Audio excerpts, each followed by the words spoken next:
extraordinaire, le Conseil des ministres du 22 mars 2013 l'est.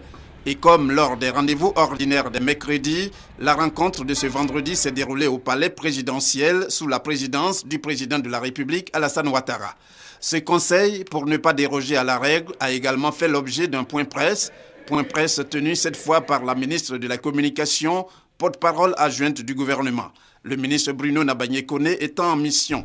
Selon elle, la politique de la transformation sur place du cacao hors norme est un des nombreux sujets qui ont fait l'objet de décrets ou projets de décrets au cours de ce conseil. Les conditions d'exportation du cacao hors norme et des déchets et résidus de cacao. Alors, ce projet de décret, il permet de transformer le cacao localement et ensuite permettre son exportation. Ce cacao transformé localement doit être un cacao sain, naturellement, de bonne qualité, et ce qui permet à ce cacao donc, de bonne qualité de bénéficier d'exonérations fiscales. L'application de ce décret va permettre effectivement de créer des emplois pour la jeunesse à travers l'implantation des usines de transformation qui vont valoriser également la matière première qu'est le cacao en Côte d'Ivoire.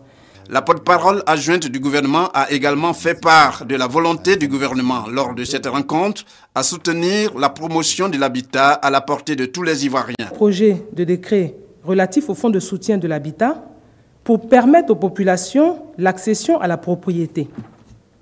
Vous savez que c'est l'un des engagements forts du président de la République qui veut faire en sorte que tous les Ivoiriens puissent bénéficier effectivement d'une accession au logement.